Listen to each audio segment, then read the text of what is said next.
All right, everyone, welcome into episode 185 of Two Countries, Two Americas, All Sports, the only sports podcast to talk about both American and Brazilian sports. I'm Nick Hill, joined live as always from Chattanooga, Tennessee. And joining me from Americana, Sao Paulo, Brazil is Gus Hamazelli. And joining me from the DMV is Dylan Becker. Guys, how are we doing this evening? I'm doing good, doing good. I'm excited because the second half of the season started for me on Saturday. I'm going to talk about that later in the podcast. Real Bronco debut in the Paulista Cup, but also ready to talk some American sports. There's titles and meltdowns, and we're coming. We talked before going on air that it feels like. When the Stanley Cup and NBA Finals done is the end of the sports physical year. Like it's we finish one year and we start another. Even though there's Major League Baseball, but you just feel that's wrapping up 2024, 2025. Yeah, it's like I'm not sure what to do now that hockey's over, basketball's coming to an end, and we got the WNBA, which is exciting. But all of the sports that have been going on since October are done. So let's just casually watch baseball and find other stuff to keep myself entertained for the next. I'm not going to do the math. Actually, 3 months. That's how far September is. There we go. A little bit about 9 weeks from now is when There we go. starts, and it helps that your MLB team is good, which unfortunately for the Braves, for the Nationals, and for the Orioles, Oh, it's depressing. yeah, none of them are good this year. Unfortunately, the Mets are good though, which is good for Gus. So he's got Finally, Steven's coin money is good. Actually, used it's it pays off. yeah, yeah. I'll tell you. Yeah, speaking of baseball though, we got to start in Omaha tonight because holy cow, Arkansas. Obviously Tennessee, Arkansas have had ever since Tennessee came on the scene a couple of years ago as a baseball power, Tennessee and Arkansas have not been the best of friends. Now, to be fair, in the head-to-head matchups themselves, Arkansas has won most of them, including the most recent Super Regional a couple of weekends ago. However, at the end of the day, it's all about how many national titles you actually have. Tennessee got theirs last year, as we all celebrated together here on Countries to America's All Sports. Arkansas, though, has never won one. And, well, after tonight, they're still not going to win one at least this year because they had a 5-3 lead heading into the bottom of the ninth. So this game was tied 3-3 heading into the ninth. Arkansas scored 2 runs in the top of the ninth inning. And then all they had to do was finish it out tonight. And they would get a chance at LSU again tomorrow for the right to go play Coastal Carolina in the finals of the College World Series. That did not happen. That did not happen because of a series of defensive meltdowns and mistakes that I don't know if I've ever seen these in order before. So I'll describe what happened. So it's 5-3 at the bottom of the ninth, 1 out. LSU has runners at first and second base. LSU's guy hits it to the shortstop. And usually when you hit it to the shortstop with a guy on first base, you can turn a double play and end the game. The guy for Arkansas did not choose to do that tonight. He chose to throw it to third base. He got an out, but he only got 1 out. So now Arkansas has 2 outs, but you still have runners in first and second. So what happens from there? A series of blunders that blow the mind, right? So LSU's guy, he comes up, he hits the ball to the left, and it looks like Arkansas's guy is going to catch the ball in the game. However, their left fielder, the ball bounces off of his hand and then just spurts out away from him. And LSU scores both of their runs, their guys on base, and now it's 5-5. So Arkansas changes pitchers. They come out, and also thank you, Destiny Rose, on TikTok. I'm live streaming on TikTok as well, sending gifts on TikTok as well. Shout out to Amelia Carpago as well for the podcast. In any case, So LSU comes back up, tied 5-5, and LSU hits it right at the second baseman. Arkansas could catch it, send this into extra innings. No. It bounces off of his hand, falls behind him, rolls behind him, and LSU wins the game on a walk-off after a series of blunders by the Arkansas defense. And the Omahags still have this amount of rings. This amount of rings in Omaha. And they act like they're the superior baseball program. They try to act like they're better than Tennessee. Their team this year, sure, is better than Tennessee. They beat them head to head in a super regional. But in terms of the programs, I'm sorry, but at the end of the day, I look at that national championship column. Tennessee has 1, Arkansas has 0, and the Omahags are going home empty-handed again. Love it. I mean, it's just for Dave Van Horn. It feels like it's never going to happen for him. Like it feels like he's similar to I think his name was Max Martin at Florida State. He went to 13 College World Series, went to the NCAA tournament every year. He was a head coach at Florida State. Never won it either. He's just kind of cursed. It seems. I don't want to jinx it, of course, and I definitely still feel like he's the right coach for Tennessee basketball. But doesn't he describe a little bit of Rick Barnes? Well, okay. So I will say this, right? Like Arkansas, I think when you think of there's a difference between Arkansas baseball and Tennessee basketball, right? Because Arkansas baseball views themselves as a top tier power in college baseball, yet they've never won a national championship. But Tennessee basketball should never view themselves in that light until we make the Final Four, right? I don't think there's any person that thinks Tennessee basketball is a top 5 college basketball program. Arkansas fans think they're a top 5 college baseball program, and then they probably are, but still, even despite that, despite having one of the best stadiums in the entire sport, despite having some of the best facilities, despite having some of the best fan support in all college baseball, they still cannot get it done. And all they really did this Omaha trip is, obviously they lose to LSU, and then they throw a no-hitter against Murray State, which congratulations, that's impressive. You won. You threw a no-hitter against Murray State, but then what was it all for? You did nothing with it. So, at the end of the day, right, for all the trash you keep on talking about Tennessee, and trying to say, oh, okay, yeah, you won your title, but so what? Well, I'd rather be Tennessee. And yes, I know we're still young in terms of being a college baseball power. Our city may not be as big. We have a national title, though. And that's all that matters at the end of the day. Yeah, I mean, people remember titles, not head-to-head matchups. And of course, if Arkansas would have won this year, definitely the Tennessee game in the Super Regionals would have been big. But that and all those accomplishments you just mentioned, that was all for nothing because at the end of the day, they couldn't finish the game that truly mattered tonight, and that's gonna stink for a while. For tennis, I think I can compare that game probably to the Notre Dame elimination in the Super Regionals a couple of years ago for Tennessee.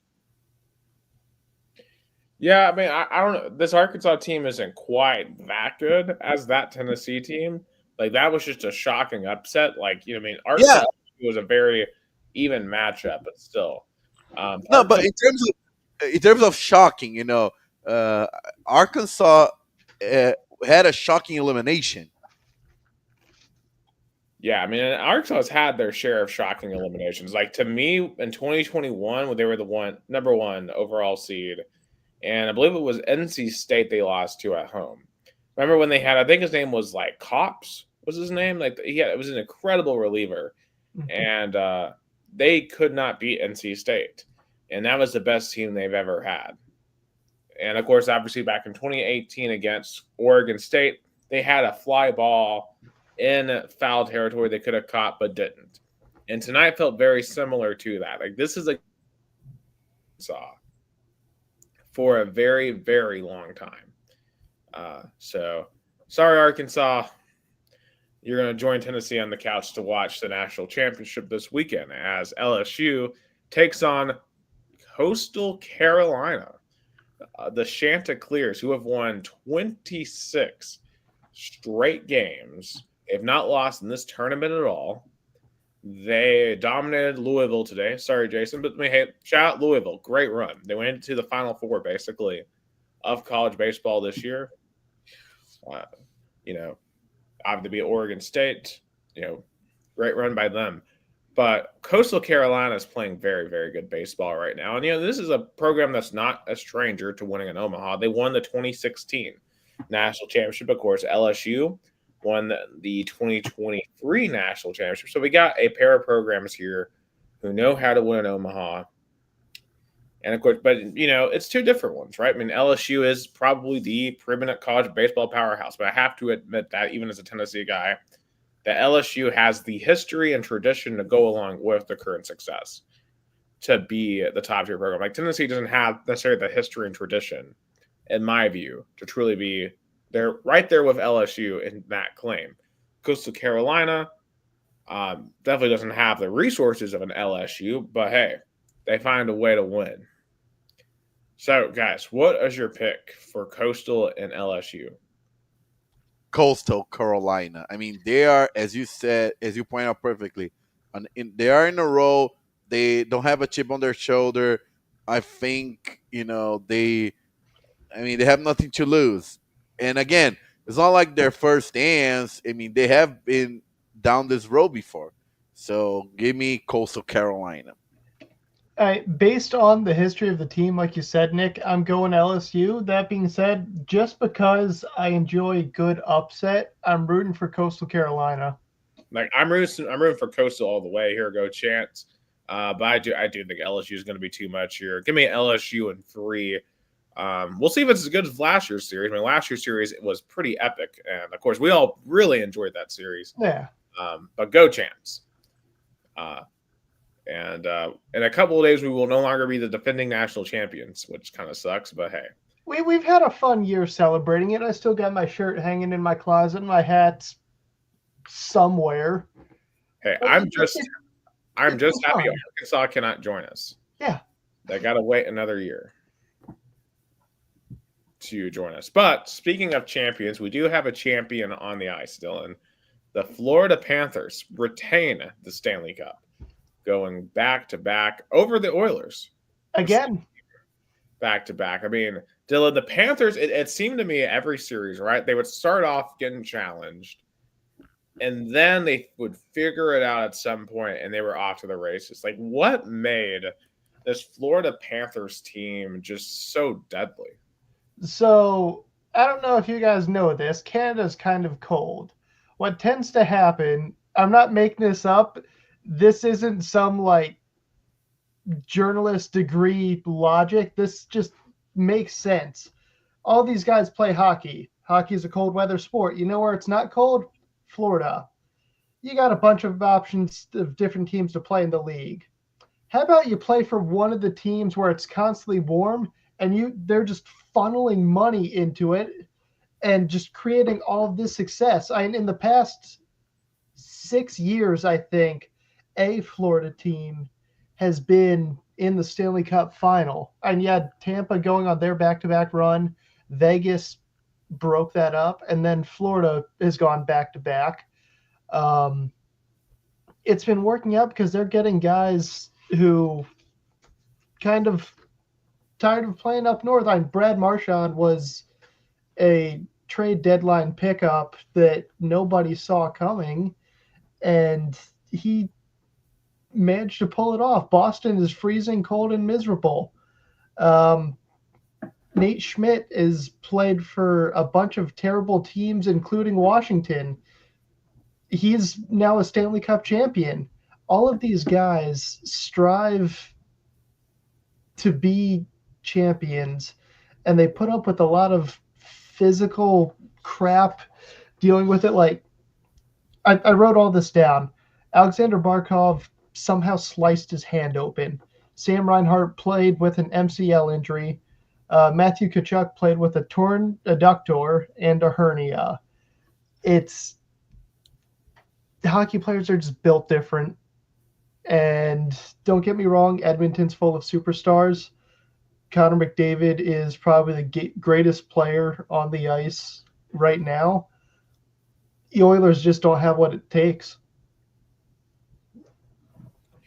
And it's really interesting when you take a look at that and just the run of warm weather teams, right? The teams from Miami, from Tampa, from Las Vegas. I wonder, to me, it just is it bad for the league to have only warm weather teams winning? Because we know the heart and soul of the NHL is in Canada and the northern United States.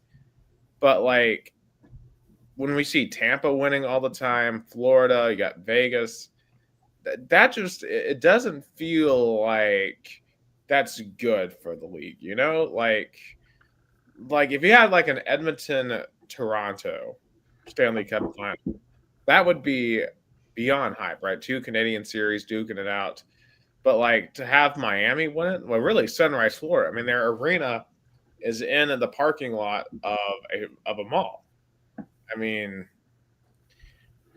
that just doesn't. It feels like it's relegated to almost a sideshow.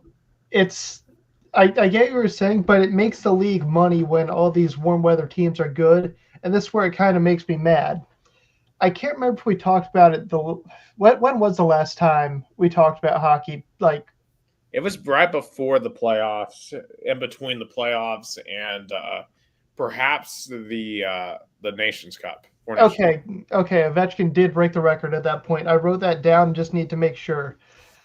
Did they announce the locations of the Winter Classic and the Stadium Series games around that time? If we were may about it, but all right. So it just to recap, I don't know which one's which, and I don't care to differentiate them because outdoor games are a waste of time now, in my opinion. Outdoor hockey, it's on a pond, it's snowing, it's a beautiful vibe. Where are they putting it this year? Tampa's hosting one, Florida's hosting the other. What is the league doing? I mean, that's not hockey. Yeah, you can't skate respawn in Florida. I get they're trying to appeal to the fans coming from the north to retire in Florida, but the state known as the Sunshine State does not give off hockey vibes. And sure, the teams are successful, but it's a pure greedy money-making move, and it's ridiculous.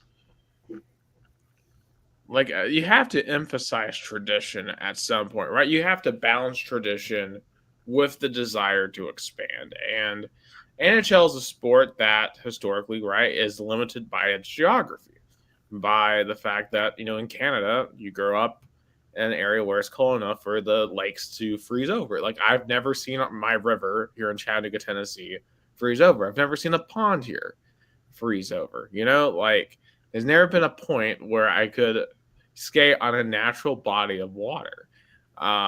You definitely can't do that in Florida.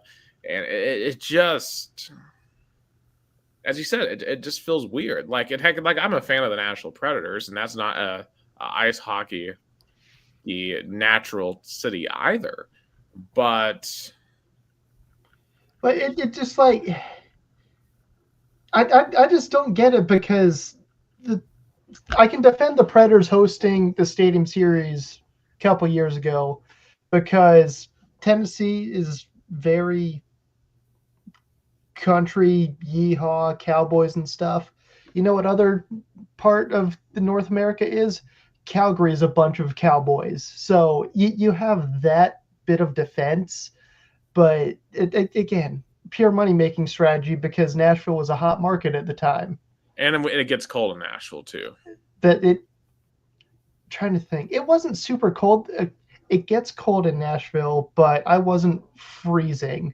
Like I needed a sweatshirt and I had a jersey on top and I was fine. Right. It wasn't like going to Ohio for the playoff. No, no, no, That no. was cold. That was always love it when they go up there. But going back to the Panthers, it's they're able to make money. The fans are coming now that the team is good, and all the players want to move there because they have a future. Their GM is spending money on the right players in the right positions to build or attempt to build a dynasty. I don't want to call them a dynasty yet, even though they've made 3 straight finals. They've only won 2 cups. Um, and that's a pretty good record because I'm trying to think my hockey history. I think this would have been their 4th final appearance. They lost the first 2. One was in 1990 something. One was against Vegas. Then the past 2 against Edmonton. They got a pretty good ratio if they're winning 50% of the cups when they make the finals. But it's working for Florida.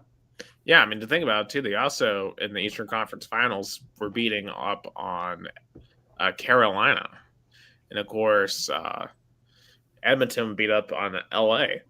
Excuse me. Bless you. Yeah. But LA and Edmonton's another one that's frustrating to see because, again, California doesn't really give off hockey vibes, but the way they marketed the Kings after Gretzky's arrival, you thought, oh, okay, hockey in California, let's see how this works. And it went good for a while. They won the cup. I can't remember what year off the top of my head. I remember But the LA Kings had like an improbable run. I think it was 2010, 2011, where they were the lowest seed and they won. 2013. Yeah, 2013. I remember because they played the Rangers, and like 3 days after the Kings lifted the cup, I went on a weekend trip to New York with my family, and my brother bought a Kings hat. I mean, Jonathan Quick was crazy in that. It's easily one of the best American goalies of all time, and like you had, I think Doughty was on that team. He might have been. History's a little blurry. It's been a while since I've actually looked at old rosters. But Jonathan Quick was definitely on that team and just built different. The hockey back then was so much more exciting because there was actual parity. A bunch of different teams were winning the cup in different years. I think the only consistent teams were either Pittsburgh or Chicago at the time, and it was still even not just championships. You had prime Ovechkin, prime Crosby, prime Kane, prime Taves, prime Lundqvist. It's hockey is starting to enter a down year because we're about to lose Ovechkin and Crosby and Malkin. Jonathan Taves is trying to make a comeback, I was reading, but I don't really know how that's going to pan out for him. And the future looks secure for the league, but it's the NHL I grew up watching where it's all the big hits and the fights. It's dying out, and it's more about the finesse of guys like McDavid and Matthews and Marner. And to me, like as you said, it seems like there's an identity crisis moving forward for the league in terms of how do cold weather cities fight back against the allure of playing in a warm weather city? How do you market these new stars? I think the stuff like the Four Nations face off is a very good start. That was the most engaged I've seen people, the casual sports fan in hockey in a very, very long time. I mean, the NHL's got to do more stuff like that because that's really the only time in this past year I've seen that casual sports fan talk about hockey was for that U.S. versus Canada match, which was perfect timing given our geopolitical situation. It's the NHL makes good decisions and they make bad decisions. Bad decisions including the outdoor games in Florida and whatever the All-Star game has turned into, where you got Team Justin Bieber against Team Tate McRae, where it's just all these ugly jerseys that look like they were designed by a toddler. But when they do something creative like the Four Nations, it brings excitement and it makes regular casual people who have never watched a single second of hockey pay attention because at the USA Canada game, for example, the moment the puck dropped, so did everyone's gloves and just started beating the crap out of each other. Like I said earlier, the NHL isn't as violent as it used to be. Fights get ridiculous amount of YouTube views, and it gets people watching because hockey is the one sport where you can punch a guy in the head and just go sit in timeout for like 5 minutes. You do that in the NFL, you do that in the NBA, you do that in the MLB. Several game suspension.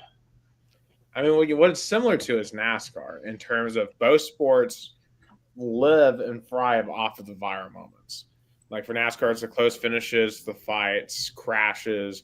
In AHL, it's the fights and hits and people going through glass. I mean, but both leagues need the viral moments to stand out, right? In a market where obviously NFL is king and basketball is still second in America, and of course you have all kinds of other entertainment options. And so, for hockey, to me, it seems like it just needs to kind of get back up. And in Tennessee right now, frankly, with the Predators sucking really hard, like definitely excitement around here is not very high for it. But, you know, if the Preds come back, I could definitely see excitement coming back here. Also, speaking of this region, Dylan, did you see that? I think it's Forsyth County, Georgia, on the north side of Atlanta. Metro is building a new arena that would be NHL ready. I have heard rumblings about it, and I'm skeptical because Atlanta has tried to have an NHL team twice, and both times they've left for Western Canada. I guess third time's the charm. Um, don't really see, again, just seems like a waste of money if they know it doesn't work. I'm sure Gary Bettman is a smarter person than I am and has more faith in it. Um, my one issue with it is the league is mostly balanced right now, and any time you add another team, it throws off the balance of the league, all the divisions. Um, I'm trying to think how there's 33 off the top of my head, I think. Trying to do math. We would need 36 teams to have perfectly even divisions. And that's kind of not feasible for the next. I don't know if we'll even see another 3 additional teams in my lifetime. But if the NHL wants to give Atlanta another shot, go for it. I'm sure everyone's going to be excited for it now. That sounded sarcastic. I didn't mean it to be. I mean, it's just going to be interesting too because they're trying to pull what the Braves are, right? Because the Braves ballpark is not in downtown Atlanta. Gus, you would know this. It's as you're coming into the city. It's Cobb, I remember it's Cobb County. It's not even Fulton County. It's Cobb Right. County. And Forsyth County, excuse me, I think that's what it's called. It's kind of to the north of that. So like. Actually, I'm going to pull this up because I've got it up on a map just to kind of represent. Actually, let me pull this up on a better map just to show you how far away this perspective arena would be from downtown Atlanta. Because, the Braves ballpark is pretty. It's 25 to 30 minutes to downtown Atlanta if I-75 South or north don't have traffic. I remember vividly because I made that drive. I remember. So Gus, I pull up that map I've shared. So basically, this down here is downtown Atlanta. This hockey arena is going to be all the way up here. So this down here by Smyrna. So this is the baseball stadium, and this is downtown Atlanta. And you just said most days, right, it takes 20-25 minutes to get from here to here. And this is where they're talking about putting hockey all the way up here. For reference, this is Chattanooga up here. And you see all the stuff that I had favorited around here. But so I guess it would be kind of like what the Florida Panthers are because they are an hour away from Miami. So I guess it would be like the Georgia something instead of the Atlanta something. And it doesn't flow off as nice. Like the Miami Panthers sounds wrong. The Georgia, we'll just use the Thrashers name for example. The Georgia Thrashers doesn't sound right, but the Atlanta Thrashers, it Yeah. rolls off the tongue better. And plus, to be fair, these are all very wealthy suburbs like Alpharetta, Johns Creek, Duluth, up to Cumming. Okay, that explains why they're putting a hockey team there, because hockey is kind of a expensive sport, so they're promoting wealthy families putting their kids in hockey. This kind of makes sense. Yeah, so it's interesting because the last couple of Atlanta teams have been right in Atlanta, and as you said, perhaps their demographics. So, like, I saw a map once of the Braves core fan base. The Braves core fan base isn't right in downtown Atlanta. That it's all around northern Atlanta, which is why they moved Truist Park to the northern suburbs, Mm-hmm. and it's been great for the Braves. And perhaps because there's this whole thing about like, oh, I don't want to go downtown to Atlanta. Like, Yeah. I mean, like whenever I go to Atlanta for a sporting event or a concert, like what I do is I go and park in Sandy Springs on the north side of Atlanta and take the train downtown. Yeah, that's what yeah, I we did that in did. Baltimore. Yeah, that's what we did. That's what I did when I went to see Tennessee Georgia Tech. Yeah, and if I do Tennessee Syracuse here in a few weeks, which I'm planning on, hopefully, I'll do that again. But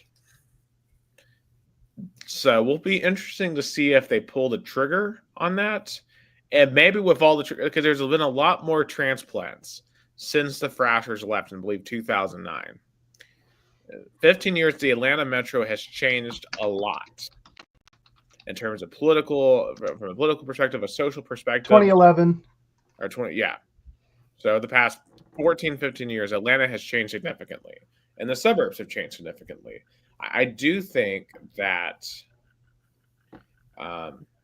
maybe the Atlanta Metro is ready, specifically that part of the Atlanta Metro. If they put it in like you said, they're putting it in the wealthy section. You look at all of the NHL teams. Washington has their Capital One Arena is in downtown Washington D.C., which makes sense. But their practice facility is in Arlington, which is a very wealthy part of Virginia. And I've played against the Caps youth program, and they are some of the most talented people I've played against. Have I beaten them a bunch of times? Yes. Have they beaten me a bunch of times? Yes. But when you get that funding from an NHL team to promote youth hockey, it's going to make more people care about the sport in the area. So it brings excitement. It'll put butts in seats. And if it works out this time for Atlanta, I'm not going to be mad. I like hockey in places that are a little unorthodox is enjoyable. I know we just spent 10 minutes bashing hockey in Florida. I'm still a little bitter after it was like 70 degrees on Christmas at Disney. That's just weird to me. Yeah, like it needs to be cold. Like, I've grown to hate cold weather. I think I have seasonal affective disorder or whatever it's called. But at Christmas it should be cold. But it needs to be cold. I would like Anyway, after New Year's Day, but I would like it for it to be cold on Christmas itself. but it in the more unorthodox markets, it makes sense. I said earlier, they put the Kings in LA to kind of pair with the Lakers. Why not? Let's see how a basketball team and a hockey team work. It's been pretty good for the Kings. Vegas is just kind of built different. You can put whatever in Vegas and it'll succeed. DC is kind of a weird place to have a hockey team because it doesn't get super hot in DC, Maryland, Virginia area. It doesn't get super cold either. Like you brought up pond skating one earlier. I've only skated on a pond once, and that was in a very weird, cold New Year's weekend where it got down to 9 degrees. We were able to watch or go skating and play a pickup game on the pond by the park. Come home, watch the Winter Classic, great time. But other than that, the only reason teams in weird places succeed is because they fund the future hockey players. Yeah, I mean St. St. Louis too is another place that's worked. That's perhaps not orthodox as well. Obviously with a recent cup there over the past couple of years, so it can work. I just would like to see more variety and where champions are coming from. I guess. I would too. Then Yeah, again, I want the Caps to go on a dynasty because I'm biased. yeah. I would like the Predators to finally win one. I would like the Predators to just be back in the It, playoffs and be good, because they have not been. And plus, when this Atlanta team shows up, I will still be a Predators fan. So that's going to be a legendary rivalry when it happens because you got two teams in the South, and Florida is Florida part of the South? Yes, but Florida's kind of its own thing. I'm talking the real South. You got Georgia and Tennessee. like We already Carolina's there, so those are yes, three real South teams. It's like the same. And Go ahead. that's so funny. I mean, topic because in Brazil, like people don't make that distinction because they don't know USA as much. But it's so funny how Florida is the deepest south of United States, but it doesn't have the cultural of the southeast in terms of, as you guys point out, Tennessee, Georgia, the Carolinas, Arkansas, Alabama, Louisiana. Those states have such different culture than Florida. Florida's unique because they. I joke say that they're kind of like the extension of the United States. Like when you build a house and you build like some sort of an extension of the house. Yeah. yeah. I it's been working out. Hockey, been like we've been saying this whole time. The further south you go, the more successful the hockey teams are because it's warm and players don't want to spend their lives freezing all the time, even though the sport was invented in the cold. I mean, it's very sound logic. Maybe they should build one in Havana, Cuba. Maybe We'll Mexico. see what happens. What I think it was a couple years ago um, when they were doing the Olympic qualifying tournament. Jamaica went on a decent run and ended up getting destroyed by like I don't know France or something. I can't remember which Olympics this was, but again, if hockey can work anywhere, you just got to have the right resources. Yeah. Well, congratulations to the Florida Panthers on the Stanley Cup back to back. Moving on to the NBA Finals.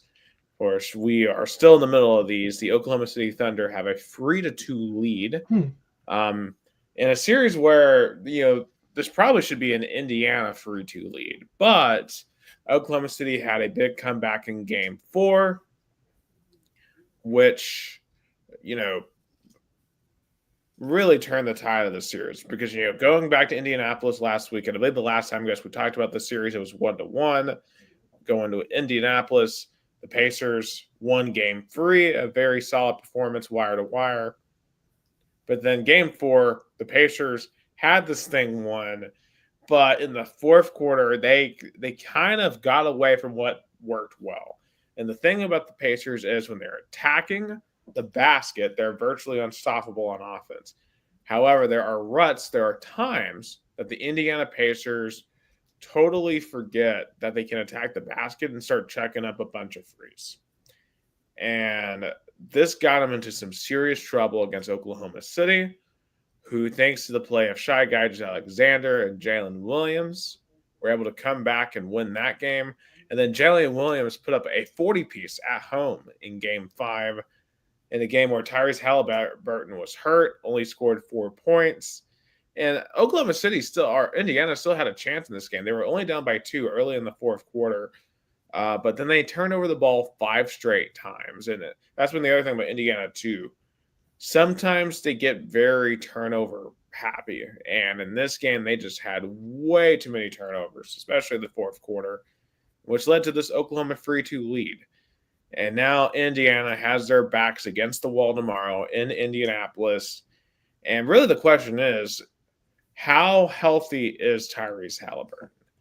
Can we expect what we have seen from what they have called the Holoban Uh, throughout this postseason? so I actually wrote something down about him, kind of backtracking to the hockey unit really quick. Um, I went over that list of injuries that all of the guys on the Panthers had. He strained his calf, correct? Correct. And he is going in for an MRI. I just want to say all professional athletes have more talent in their pinky than I have in my entire body. That being said, if a hockey player can go through all of that and still win a championship, a basketball player can survive a strained calf. He'll be fine. Well, I will say this though: when it comes to basketball, like you got to be able to shoot, and that definitely uses the calf. And again, obviously hockey, it's just a much more physical sport. Um, I could see how that would affect Halliburton though, in terms of being able to cut, drive to the basket. Definitely, Halliburton will be much more stationary, and will have to distribute the ball a lot better. It's the finals. You gotta unless if you are able to walk, in my opinion, if you're in the championship, you gotta play. Stand up. If you know where you are, you're mentally there. You know 2 plus 2 is still 4. Play, even if it's only for a couple minutes. You are on a championship team in the finals. Earn it. Yeah, Everyone needs to put in maximum effort, regardless of how. If your maximum effort is only 10 minutes of playtime, that's fine. You're hurt, I get it. But do you want just kind of hand or have that championship be handed to you while you're sitting on the bench hurt because you stubbed your toe? Or do you want to go out there and put in a couple points and have a little fun doing it? they need you in the locker room. They need you in the locker room because Tyrese Halliburton, is going to need some sort of motivation like that, right? Like, I mean, granted, these are the finals, so I don't think they need much motivation. And I'm sure if there's any part of Halliburton that wants to be out there, he's going to be out there because Halliburton is a Yeah. competitor. He's not the type of guy that's going to sit out to sit out. Like he's going to go out there and give it everything he's got. I just think in terms of his ability, he's going to be severely limited. Now he's Oh, going yeah, to, fair enough. but like for when it comes to the Pacers, if they're going to win without 100% Tyrese Halliburton, they're going to have to hope that Pascal Siakam has a massive game, and they're going to need, I think, Aaron Nesmith especially to have a massive game. He has struggled in this series. He has not looked good. Miles Turner has been okay. They need him to be great tomorrow. TJ McConnell had an excellent game 5. For some reason, Carlisle did not have him on the floor in the fourth quarter. You got to ride your hot hands better. Like him, Obi Toppin has had really good sequences in his finals. He's had some really rough sequences as well. And if they're going to overcome this injury and beat OKC, it's going to have to be a team collective effort. However, for them, it does feel like the OKC has kind of figured them out a little bit. It seems like they're dominating the pace, especially in Game 5. And if Tyrese Halliburton is nowhere close to his 100%, I do think it's going to be really hard for Indiana to get back to OKC for Game 7. I think it'll be. I think the crowd will keep them in it in Game 6 because it's a do or die, and of course Indiana is the basketball state. It's kind of like going to Edmonton. Uh, those fans, they live and die with the Indiana Pacers. They live and die with basketball. I mean, Jason has been on this podcast and has told us Yeah. most kids grew up watching cartoons. He grew up watching the Indiana Pacers. They take it. They take it seriously. I'm going to be honest though. I want this thing to go 7. I feel like it's going to go 7, but It deserves to go 7 Yeah. because Who doesn't love a Game 7? it yeah, this has been the most entertaining NBA Final Series since 2016, in my opinion. It's been awesome.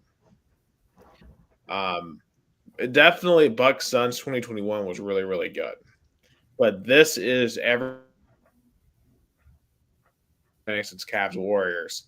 Now, does it have? I don't think it has quite the storylines of Cavs Warriors, right? The greatest team of all time versus LeBron, the hometown kid. Like from a narrative perspective, that is the greatest NBA Finals of all time. I mean, there's not a close second, in my opinion. Outside of maybe like the Celtics and the Lakers in the late 2000s. But, you know, I just, my head here is telling me that OKC is going to get the title tomorrow. I hope, though, I'm rooting for this to go 7. I, I I'm I wanted to go 7 as well because, like you said, storylines make it exciting. And just because I'm curious as to how Jason's going to react, I want Indiana to go over. Yeah. Not much reasoning beyond that, but it's just something entertaining for all of us. Well, Yeah, that's fair. I think I was on the Jason. phone with him when he won the Easter when they won the Eastern Conference Finals, and you know, let's I just say that reaction was pretty big. So, um, I hope they find a way to get it done. no, we're hoping for the best for him. I said, "What's your pick, Gus?" Oh, definitely. As I pointed out, I think in the last week, definitely Indiana. Yeah, go Pacers. I hope they get it done. My head just, from a head perspective, I don't know. Also, in the NBA, big news today from Los Angeles: the Lakers were sold for $10 billion. The Buss Oh, family selling it to the guy who runs TWG Capital. Going to be interesting to see if this changes anything about the Lakers. Like, the Buss family, right? Like, they've won several championships over the years, right? They've had a very successful ownership.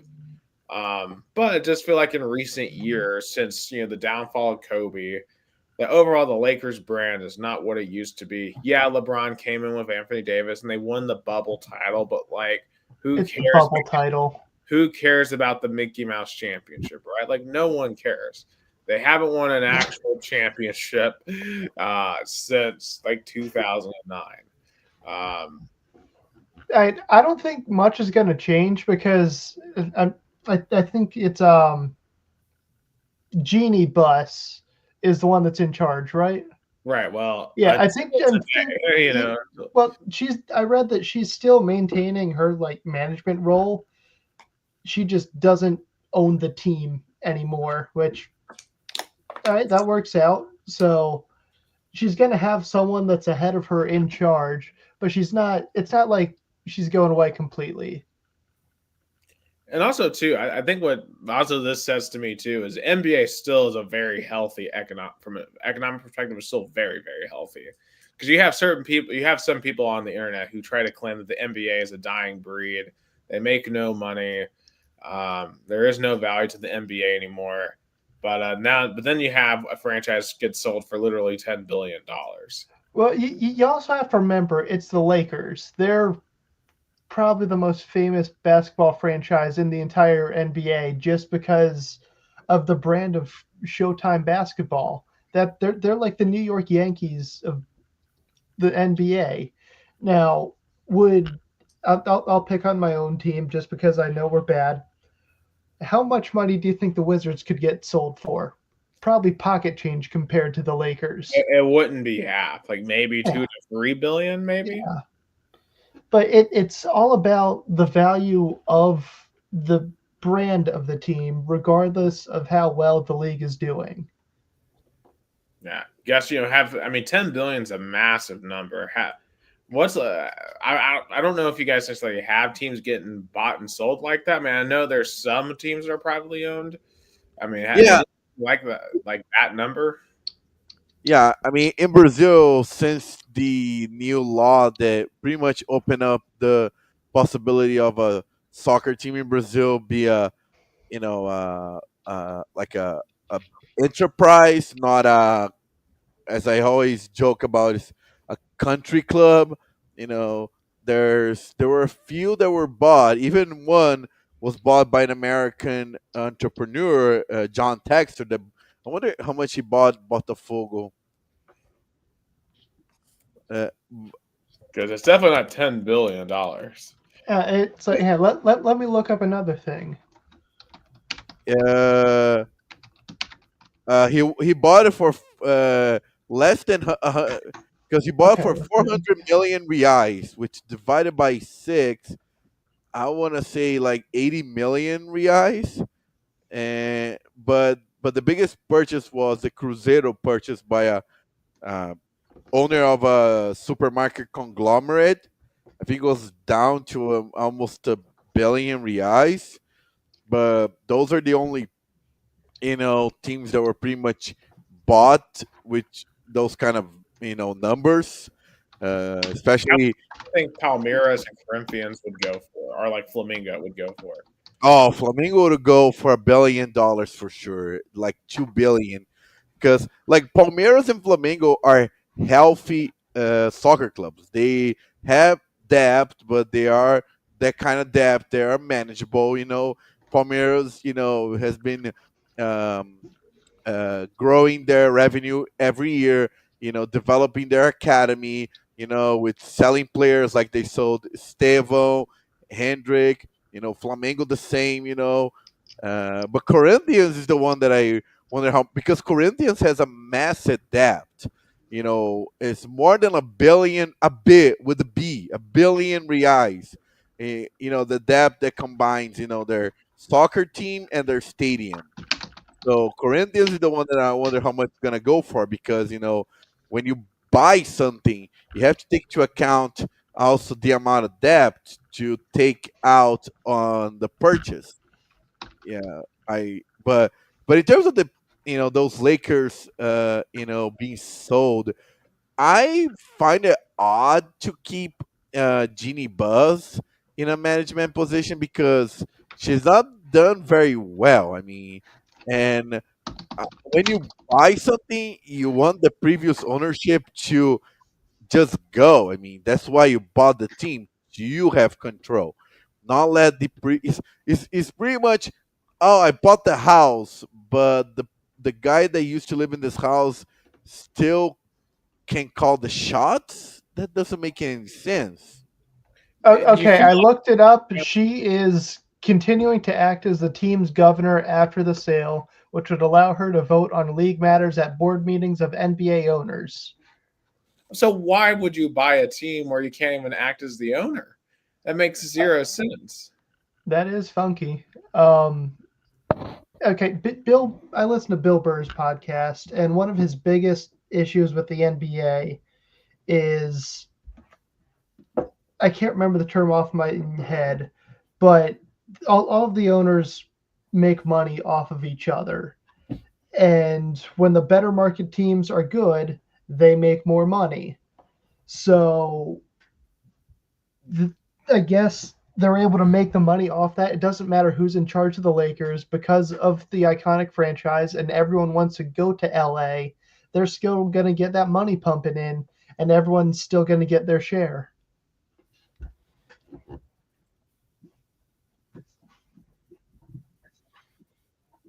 Yeah, I mean, it makes sense though, Yeah. because that what the American sports model are. At the end of the day, of course, you want to win championships, but you also want to, you know, Yeah. develop your sports team into a successful enterprise that you can eventually sell and make money off of it. And it annoys some people because like think about like for example when Kobe got drafted by Charlotte, he said he didn't want to play for them and then went to the Lakers. That kind of attitude has to really get to fans of the teams that aren't great because they're just trying to exist. They're trying to be proud of where they're from. I'm a Wizards fan by affiliation, but I don't go to the games. I don't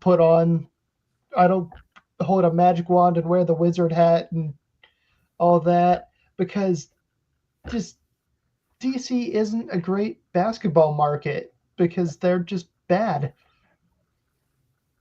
But Yeah, but urban but I rough. like, but I'll go deep into your argument, Dylan, because that's what the argument that annoys me in Brazilian soccer, especially Corinthians fans make that argument that I hate so much, that they are afraid of Corinthians being sold because Corinthians is owned by the Corinthians fans and Corinthians is for the people. But that mentality leads to corrupt, corrupt owner, not even ownership, corrupt administration, to a corrupt way of doing things. That's Corinthians has been kind of plague. Not, of course, the recent news are bad, but the things before were overshadowed probably because of political arrangements. Because at the end of the day, you can criticize as much as you want, and of course, it's not perfect. But the American system of ownership, for me, the best part of, there's no corruption, there's no overspending. There's no problem with paying the players because at the end of the day, it's run as like a business, and as a business, you have obligations, and you don't want to. For example, there's no logic behind you doing something shady with your team because you own it. You want to do the things the best way possible. Not like in Brazil where you pretty much become a team's president, like like politics. You start as like a council, and then you work all the way up to a president of the club, and then you administer someone else's money. It's not like you're investing your own money into paying the players, buying new players or selling players. You using other, the team's money, which is not yours, and then leads to a lot of bad things. I mean, at the end of the day, right? Like, if it all comes down to whether or not you're winning or not, if you're winning, then no matter what you're doing to get to winning, then people are going to be happy with that. If you lose, then it's going to be the exact opposite reaction. So, well, But that, of course, in sports, your ultimate goal is to win a championship, whatever championship. Doesn't matter if it's the NFL or minor league baseball. You're in to win the championship. That's why minor league baseball pisses me off a little bit, because as much as fun it is, I don't like they don't care about winning the actual championship, because that's the ultimate sports goal. But you I mean, cannot do it. Major League, though, those teams are there to develop players for Yeah. the major league teams. And granted, like I get what you're saying, Gus. But like no one in Chattanooga is stressing out over whether or not the Lookouts are winning the Southern League. No, no, yeah, I get that. Like, that's what I mean. The fun. That's what the fun it is in minor league baseball. Because uh, you have the players developing and the fans, enjoying things other than winning or losing. But when a sports team, there's a sports game, you gotta have a winner and a loser, and at the end of every tournament, there's gonna be a champion. But just to finish my point, but this mentality of winner at any cost, I think in America is not at any cost, because I have been following American sports closely for, I'll say, a decade, and the pro leagues, the truly pro leagues, I have not seen any headline, any. You guys can correct me on that, of teams not paying players accordingly, like not paying players for like a month or two, and you know because, or salary cap and all that stuff. Of course, baseball doesn't have it, but what I want to say is that this, having an owner brings more accountability and leads to a more correct way things do it. And I mean that's what I'm saying. Like, I know Dylan's mentality is like, oh, but there's got to be the point of the fans, the community and all that stuff, and that's important. And that's what keep the teams alive and have a soul on that. But you cannot have that mentality into, oh, only the people that truly care about the team should be running the team. That's dangerous, because it leads to a lot of people using the team to their own benefit, and just saying like, oh, I love the team, but I'm using the team for my own benefit. Well, I mean, it's And like that's what pretty much Brazilian soccer does. I Oh, mean, sorry, go like ahead. to the Arena Football League, at least the rebirth of it, where Yeah, all the owners that were either duped into a scam or were a part of the scam, and that's the difference between something like that and a legitimate league that makes it. yeah. And at the end of the day, as I point out, um, you know, there's going to be always good owners and bad owners. But the ownership model for me is the future in Brazil and is Snyder. only 100% the present of the United States. Yeah, so there'll be a fascinating arrangement in Los Angeles for sure. Real quick on the WNBA, Caitlin Clark returned back from injury this past week. Uh, Yeah. she dropped over 30 points in her first start. However, once again, she found herself in the middle of controversy because she basically got assaulted once again on the court. Uh, so I don't think we can play this clip, but basically, she's kind of in the front court, and then one of the players from the Connecticut Sun basically pokes at her eyes. And while she's dealing with that, another player, Marina Marbury, comes out and just door slams her to This the. is what pisses me off about the WNBA. They've been struggling for years, and now you have this like absolute icon of an athlete in Caitlin Clark bringing actual attention to the WNBA, and everyone just hates her. Angel Reese is talking all this smack on social media, But and you know why? But you know why? because she's a hater. No, it's because the WNBA has been overshadowed for so long, but their biggest star is not what the other players kind of, you know, look like. No, I'm not talking about race. I'm talking about like Caitlin Clark, being a chill Midwestern, not being the same culture as the majority of the other players. And there's a bit of a resentment and a sense of, yeah, and even all that attention that Keelan Clark brings, it makes the other players even more mad because they have a sense of through the back of their mind, it's like, not it's not fair that you are the star and brought all the attention, and we that have been developing the league for so long are not getting that much attention. It, So up to counter with that, the NHL was kind of going through a weird, awkward time after Gretzky retired. Who was it that revived the NHL? Ovechkin, Crosby, and Malkin. And the league, at least the league meet or Don Cherry hated Ovechkin, but they brought that jolt of excitement to the league. Caitlin Clark has brought that same excitement to the WNBA, and she's being resented for it. I mean, there's so much to say about this particular topic, and I don't know how much of it would get me into trouble. We And need Chloe for this exact reason. I really wonder what her take would be on this because I don't. We haven't had her on the show. We may have had her Really? like once, a long time ago, but um, when it comes to this whole situation, like you guys definitely hit on it in terms of you know this is the first time we've truly seen something like this that feels like in a woman's sport, right? Like maybe the Williams sisters in tennis, helping raise the profile of that league. But like tennis is different in terms like you can't be like physical with another player, right? and, and it's an individual sport. It's not like a team sport. And you got doubles, but like there's a difference between having your partner and having an entire team. And yeah, Yeah, so it's the first time we've truly seen this in women's sports.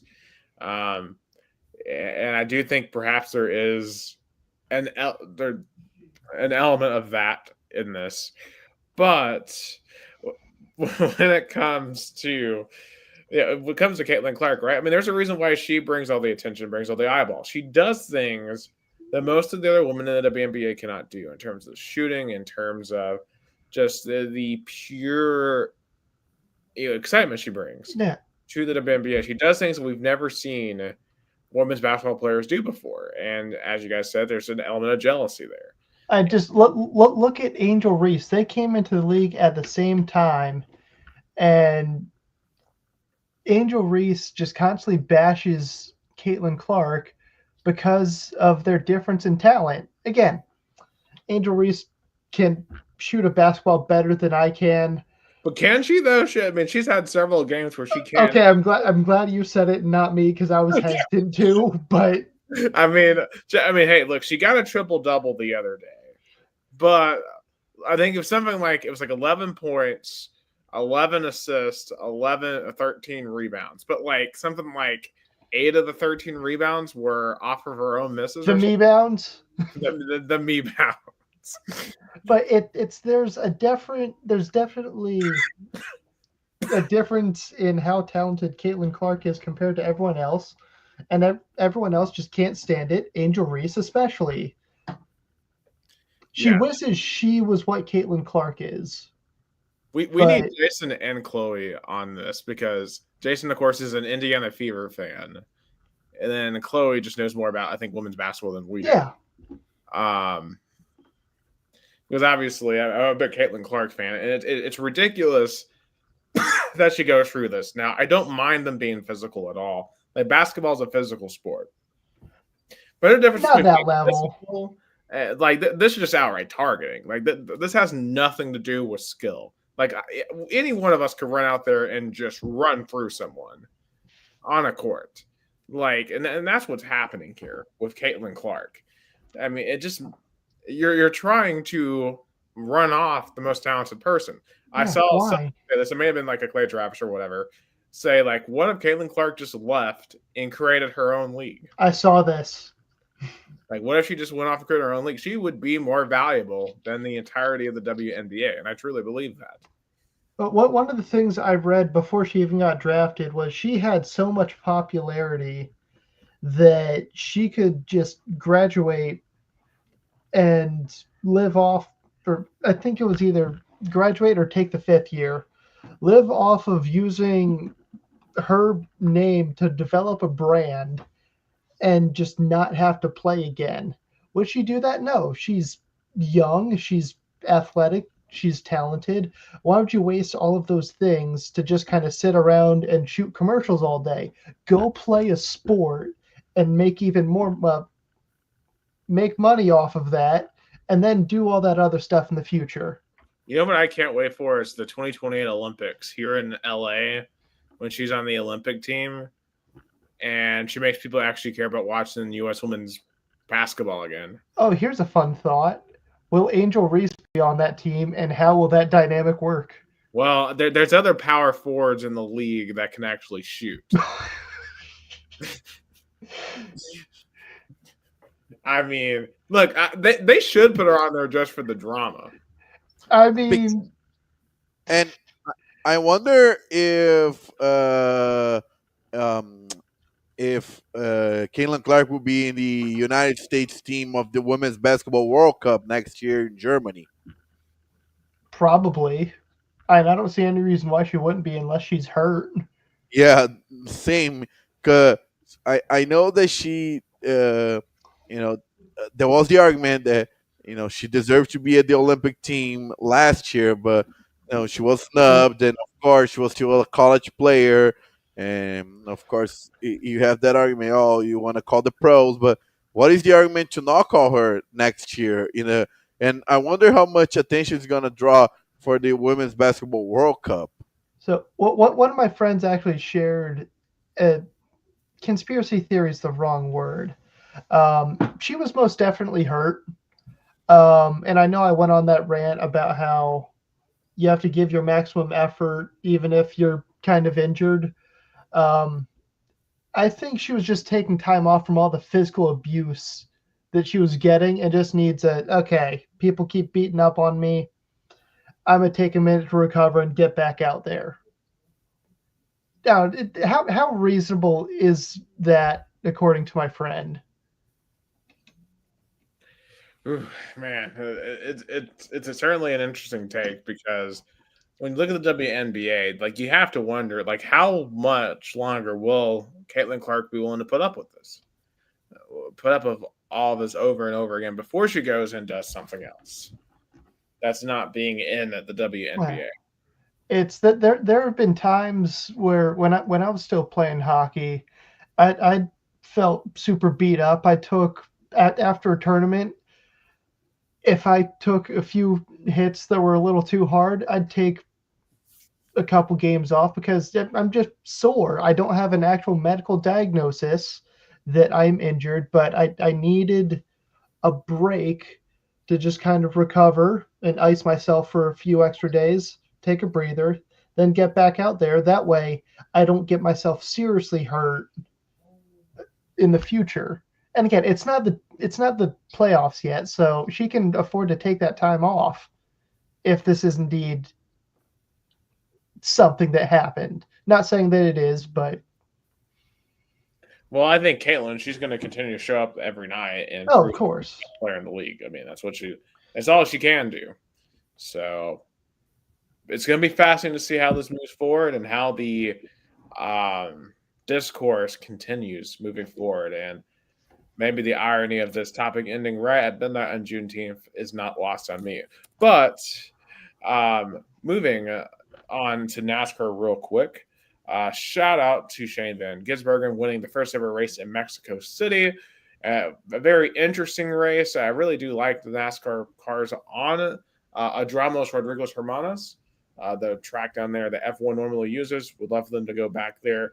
Carson Hosefar got sensitivity training after this because he claimed that he basically tweeted out something saying that like going to Mexico City sucked because he felt like he couldn't go anywhere without an armed escort. So he had to apologize for that. It was very interesting there. They're going to Pocono this weekend, the Turkey Triangle. Last race, Amazon Prime, which has been an excellent broadcast. We'll be interested to see who wins that race. Denny Hamlin's always a favorite at Pocono. He's returning this week after the birth of his son. So he now has 3 children. Congratulations to him. Skipped last week's race. Ryan Truex filled in for the 11 and did not do well at all. Moving into soccer, which will be kind of a hybrid American Brazil. First and foremost, the Gold Cup. America won their first match against Trinidad and Tobago, 6-0. No repeat of 2017 around here.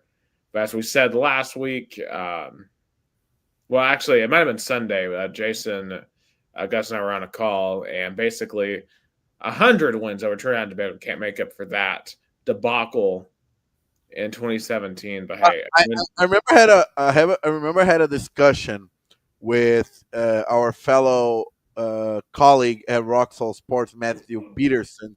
Shout out to him! Congratulations, he got married.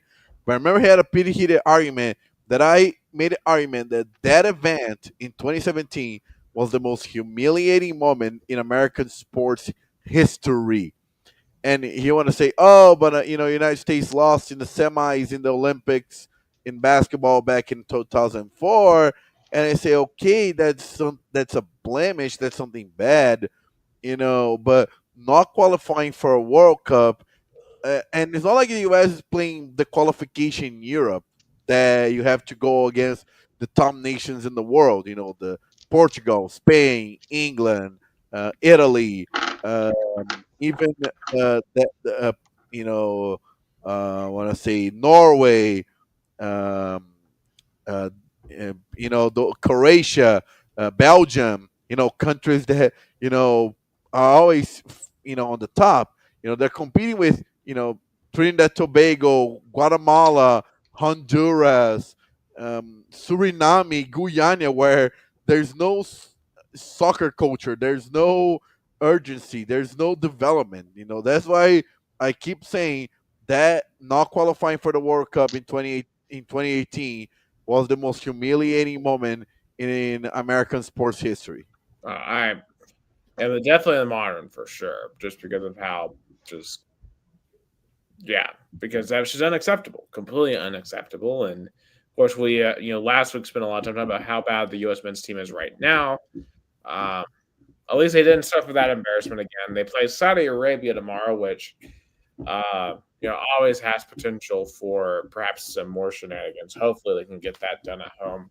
Hopefully, Mexico just beat Suriname, by the way, 2-0, and they will be advanced into the knockout stage. So there's that. But really, honestly, the Gold Cup's kind of a sideshow right now to the FIFA Club World Cup. Um, Going on all over the United States with slash ticket prices everywhere. Gus is So kind jealous. of So jealous. So jealous, by the way. So jealous. I'd say you would be going, yeah, you would be just going from one city to the next city. Oh, From yeah. I'll be all over, especially in the Northeast, where, you have the two biggest Brazilian teams, Palmeiras and Flamengo. Palmeiras play on Sunday in New York. I mean, I don't know if you saw. I should have sent you guys. Palmeiras fans dominated Times Square all over last weekend. Friday and Saturday.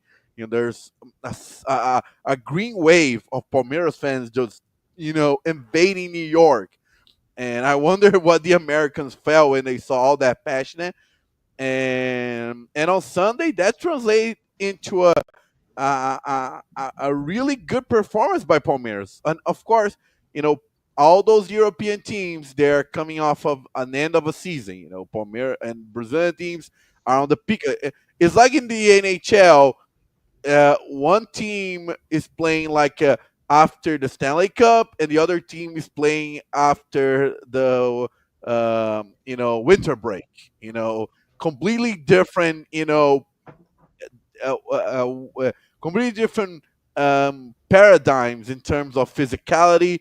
But there's still the Europe, the economic gap. There's always play along. Euro and real. There's the currency discrepancy.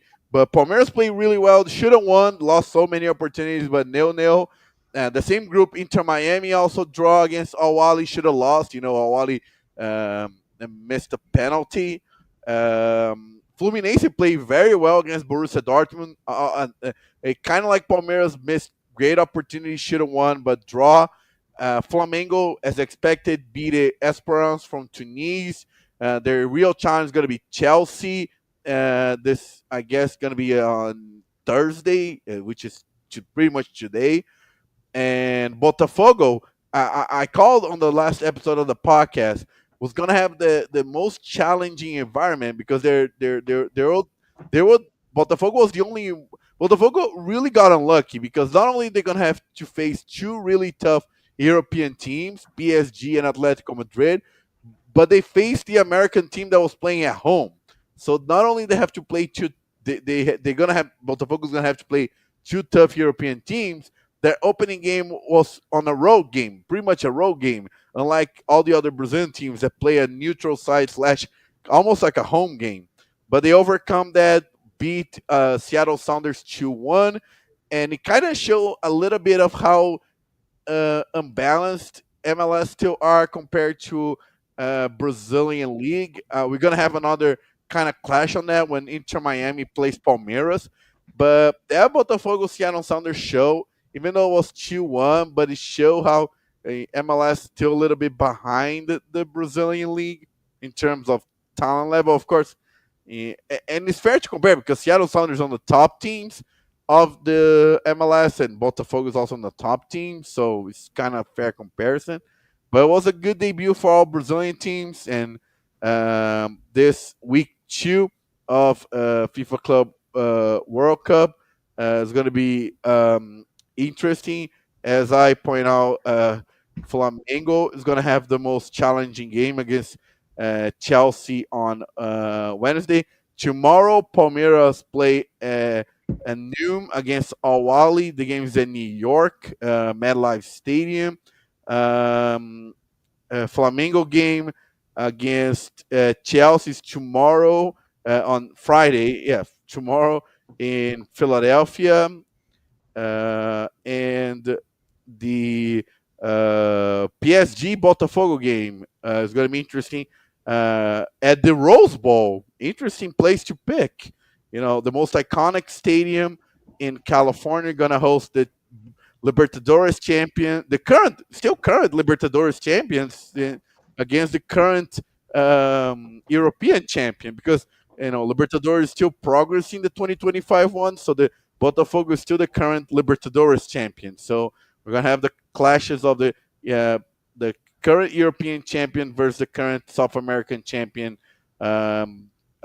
today at 9 p.m. Eastern, 10 p.m. Brazil time.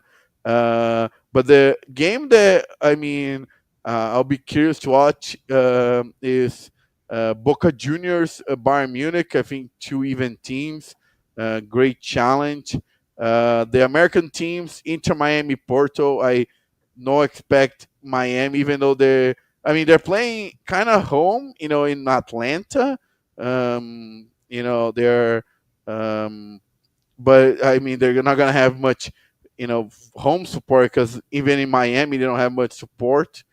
um, but I mean, but overall, it's been a great tournament. I've been loving it. I think FIFA hit the nail on the head. Of course, European teams still like, oh, we don't take much, we don't care as much, we don't put focus as much. Blah blah blah blah blah. I don't care. You guys travel, you guys went with your players. It counts, and I love it. I think FIFA really hit the nail on the head with this tournament. Bringing teams from all over the world to play in a single tournament. I know the fan interest has been big, and I think it's because I it's fair to say the FIFA picked United States because the next year is going to be the World Cup, and now the FIFA Club World Cup is going to be the this tournament to prepare for the World Cup, kind of like the Confederations Cup was until 2017. But if this was in a South American country, or even let's say Egypt or Tunis, it would have been a massive crowds. But but I think when the tournament come to like more like a playoffs, I would expect more fans to show up. Even though, like for example, the Palmeiras game had a decent draw. I want to say it was like more than 20,000 fans. I'm curious about the crowds. I haven't seen any official statistic about it, but but as I said, I've been loving it, and FIFA really hit the nail on the head. Yeah, it's been some interesting results so far. My big complaint is the fact that half these matches are on the DAZN app and not are on actual television channels, which really makes no sense to me in terms of growing the game. But definitely the games that have been on have been very interesting. Unfortunately for Chattanooga, the team that we're hosting, Auckland City, got just absolutely demolished in its first game against Bayern Munich, lost 10-0. Just were completely outclassed, which really means no surprise they got outclassed that bad. But I mean, they got outclassed. I mean, Nick, let me compare that for you. It's like a game between Tennessee football and you know ETSU, or Yeah, or a D2, like our D2 college against elite FBS. yeah. It's kind of like that. There's no I mean, comparison. it Like all shows you the how teams. bad the Oceania football is. Yeah, and and since Australia left the Oceania Confederation back, I think was 2006, I want to say, or so in the mid 2000s. Auckland City has been running the show because their competition with Samoa, Papua New Guinea. Of course, they're gonna dominate their league, but that when it comes to facing real teams like Bayern Munich or Boca Juniors or Benfica, there's no way. There's no competition for them. Yeah, because I know they're playing Boca next Tuesday in Nashville. Because I've been looking to add games potentially to go to. I feel like that's not the one I want to go to. I feel like that'll be a beatdown. I want to go to a more competitive match. Yeah, I want to say wait for the knockouts. I remember we did the draw, and there might be some interesting matchups coming to Atlanta. I want to say that. yeah, I think I will hold and wait until then for Yeah. sure. And last but not least, Rio Branco debut in the Paulista Cup on Saturday. Interesting draw. Was very tactical game. Very few chances for each side, but it was a good result overall. And tomorrow on Friday, big game against Quinze of Piracicaba.